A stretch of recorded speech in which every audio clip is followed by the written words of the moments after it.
ये हमारे पास में एक यहाँ पे टंडिस है। कई बार हमको टंडिस का वॉल्यूम निकालने के लिए बोला जाता है कि इस टंडिस के अंदर में कितना माल आ जाएगा, या फिर कई बार हमको बोला जाता है, ऐसे सिचुएशन बन जाती है कि हमको टंडिस खुद प्लांट में ही बनाना पड़ता है, लेकिन हमको पता नहीं होता है उसमें कि कितना टन इसमें माल आ जाएगा। तो इस फॉर्मूले का अगर आप यूज करते हो तो आपको ये इजीली पता चल जाएगा कि इस टंडिस के अंदर में कितना माल आ जाएगा लाइनिंग करने के बाद। आप ये जो फॉर्मूला है आपको टंडिस में लाइनिंग करने के बाद में, टंडिस बोर्ड लगाने के बाद में जो अंदर अंदर का डायमेंशन है उसको कैलकुलेट करना है। अगर आप उसके बिना और खाली टंडिस का लेवल को, खाली टंडिस के डायमेंशंस को अगर लेते हुए कैलकुलेट करोगे तो वो पूरे टंडिस का वॉल्यूम आ जाएगा। तो जब भी आप ये कैलकुलेशन यूज करो तो अंदर के जो डायमेंशन है उसको आपको यूज करना है। चलिए आगे बढ़ते हैं।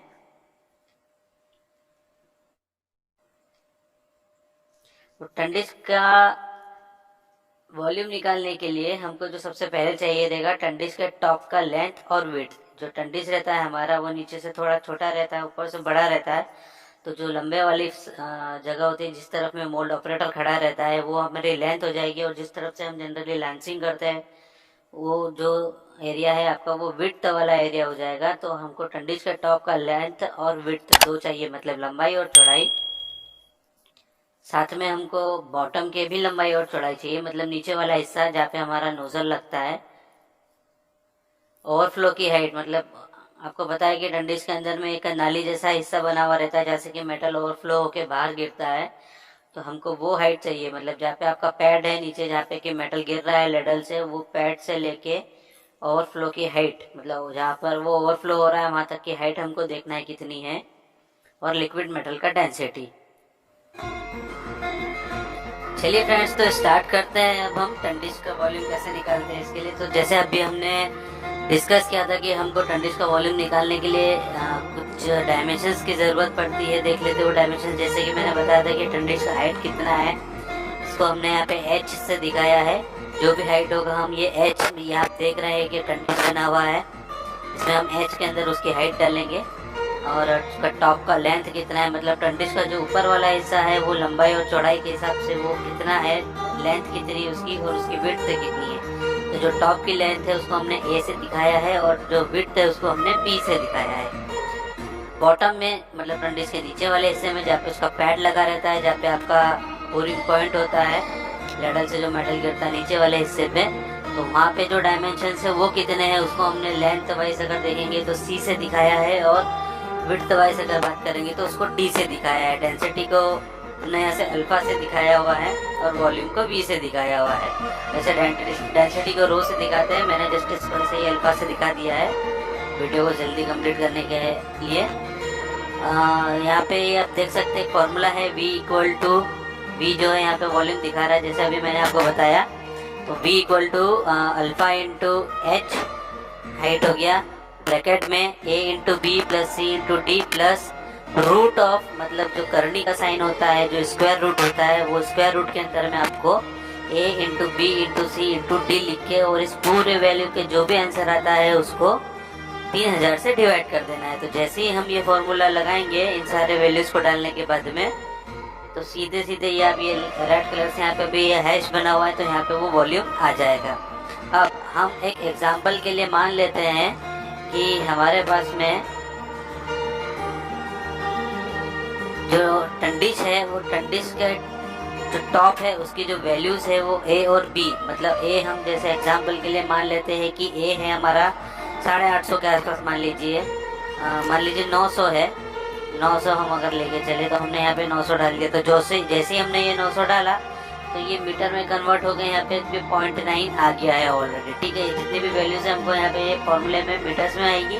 और यहाँ पे ये जो येलो कलर का आपको बॉक्स दिख रहा है इसके अंदर में जो वैल्यू डालना है हमको वो mm में डालना है। अब मान लीजिए कि ये जो टंडिस का टॉप है वो 900 बाय 500 का है, चलिए 550 ले लीजिए इसको, तो 550 ले लेते हैं।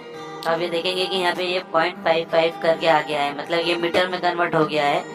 अब जो टंडिस का नीचे का जो हिस्सा है C और D, अब उसमें जो है C एक जैसे मान लेते हैं कि ये नीचे वाला हिस्सा ऑब्वियसली उससे छोटा होगा।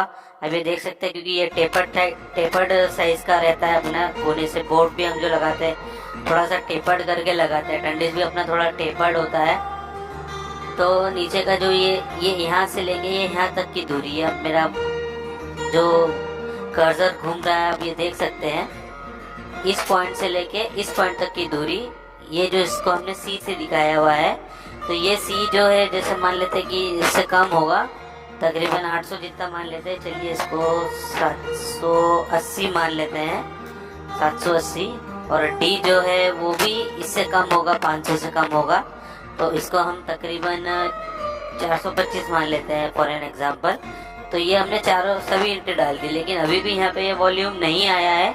तो ये वॉल्यूम लाने के लिए सबसे पहले हमको यहाँ पे हाइट बताना पड़ेगा कि हाइट कितनी है। हाइट अभी हमने 0 करके रखी हुई है। तो हाइट जो है आप मान लीजिए कि टंडिश का जो ये हाइट, कौन सा हाइट लेना है आपको, ओवरफ्लो का, मतलब आपने लाइनिंग करने के बाद में टंडिश का जो पैड लगा हुआ है वहाँ से लेके जहाँ से मेटल आपका बाहर निकलता है ऊपर में, वहाँ तक की हाइट, क्योंकि उससे ज़्यादा ऊपर तो जा नहीं सकता मेटल। तो वो जो हाइट है आपकी, मान लो जो कि मोटा मोटी में 500 जितनी है, 550 ले लेते हैं। तो इंटर करते तो आप देख सकते हैं कि वो जो टंडिश है आपका 1.5 टन का, या मतलब 1.5 टन का जो है वो टंडिश हो जाएगा। मैं इसको यहाँ पे टन में लिख देता हूँ। तो आपको कभी भी आप ये जब फॉर्मूला रखोगे अपने पास तो आपको पता रहेगा कि ये टन में आया है। अगर वो हाइट कम है आपकी, जैसे मान लो कि अगर वो 500 है तो ऑब्वियसली उसमें कम आएगा।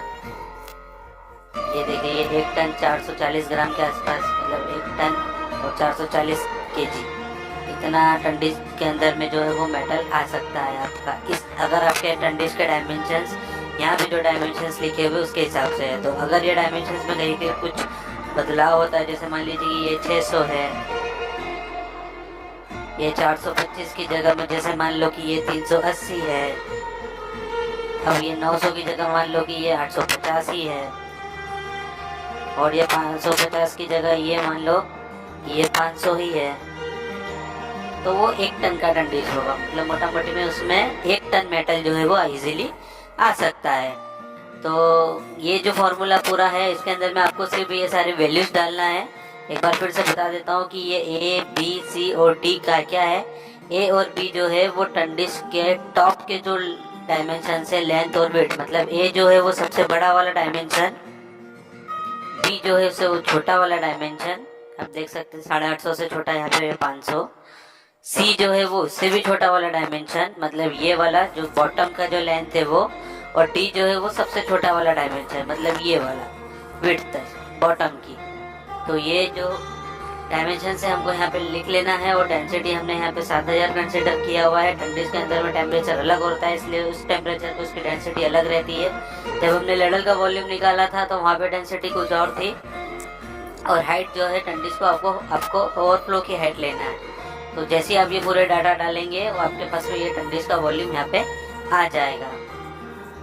अब इस फॉर्मूले को पूरा आप अपने पास लिख भी सकते हैं, और अगर आपको ये डायरेक्टली अगर अपने पास रखना है तो इस पूरे कैलकुलेटर की जो लिंक है मैंने दी हुई है डिस्क्रिप्शन के अंदर में, तो वहाँ पे उस पर क्लिक करके, और उसको वहाँ पे आप जब उसको क्लिक करोगे तो एक आपके एंड्रॉयड के मोबाइल में या फिर विंडोज़ के मोबाइल में, या फिर अगर आप लैपटॉप पे है तो लैपटॉप में एक नई लिंक खुलेगी। उस लिंक पे जाके आप उसको डाउनलोड कर सकते हो इजीली। तो आई होप कि आपको ये टंडिश का समझ में आया होगा, वॉल्यूम कैसे निकालते हैं इसका फॉर्मूला, और उसका सीक्वेंस या तरीका कि किस तरह से हम डाटा लेते हैं। अगला वीडियो जो है हम इलेक्ट्रिकल वालों के लिए लेके आएंगे। वीडियो में क्या होगा ये आपको वीडियो के टाइम पे खुद पता चल जाएगा। अगर आप चैनल पे नए हैं तो प्लीज़ चैनल को सब्सक्राइब कीजिए और हमारे साथ बने रहिए।